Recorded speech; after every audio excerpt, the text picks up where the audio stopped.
मध्य गुजरात की सबसे बड़ी एसएसजी अस्पताल से ये खबर सामने आ रही है, जहां के पीडियाट्रिक विभाग के बाहर तैनात एक महिला सिक्योरिटी जवान के साथ आज सुबह सुबह छेड़खानी की गई है।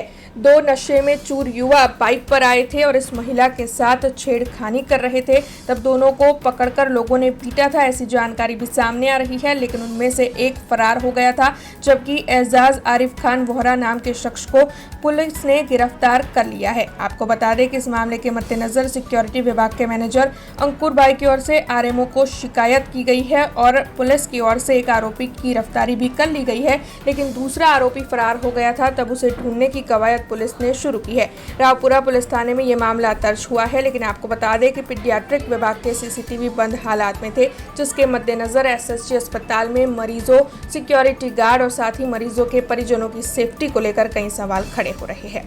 जे रातना 11 થી સવારના 7 નોકરી દરમિયાન જે મારી મહિલા સિક્યુરિટી હતી એને વહેલી સવારે અહીંયા પીડિયાટ્રિક ડિપાર્ટમેન્ટમાં અહીંયા બહાર ખુરશી પર બેઠા હતા અને બે અજાણ્યા વ્યક્તિઓ જે ફૂલ નશાની હાલતમાં અહીંયા આવ્યા એ આવીને એની મહિલા સિક્યુરિટીની છેડતી કરી અને એનામાંથી બધા સિક્યુરિટી ગાર્ડ અને પેશન્ટના રિલેટિવ એને પકડીને રાવપુરા પોલીસને હવાલે કરેલ અને બીજો જે વ્યક્તિ હતો એ બીજો વ્યક્તિ ભાગી ગયેલ હતો અને એ નવી એક 2 વ્હીલર લઈને ગાડી આવ્યા હતા અને ગાડી બી જમા કરેલ છે રાવપુરામાં।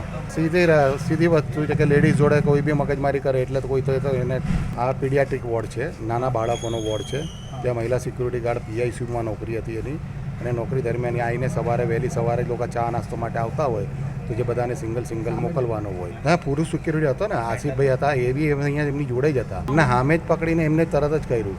એ અહીંયા અંદર બેઠા હતા, બાથરૂમ ગયા હતા, બાથરૂમથી બહાર નીકળ્યા એટલી વારમાં એને પકડેલો છે। સિક્યુરિટી તો સાહેબ હવે એવું છે કે આટલા મોટા એસએસજી હોસ્પિટલના અંદર સિક્યુરિટી ઓછા પડી રહ્યા છે અને સરે માંગણી કરેલ છે કે વધારે સિક્યુરિટી વધે। ના સર એવું તો મારા ધ્યાનમાં નથી આવ્યું સર। હું સાહેબ ચેક કરું છું ને, હું મારે 24 કલાકમાં ક્યારેય બી આવીને હું અહીંયા ચેકિંગમાં આવું છું અને ચેક કરતો રહું। એ તો ગંભીર જ કહેવાય ને સાહેબ। હવે આ તો મહિલા સિક્યુરિટી હતી, હવે કાલ ઉઠીને કોઈ સિસ્ટર હોત કે કોઈ ડૉક્ટર હોત તો હમણાં આ તો બહુ મોટામાં મોટા હમણાં રેલીઓ ચાલુ થઈ ગઈ હોત। આ તો હવે સિક્યુરિટીનું તો હવે પાછળ કોણ બોલનાર છે? અમે તો આરએમઓને ને સુપ્રિન્ટેન્ડન્ટને વાત કરી છે કે સાહેબ આવા આરોપીઓની ઉપર સખતમાં સખત કાર્યવાહી થાય એવી રીતે આપણા સંસ્થા તરફથી જરા વાત થાય।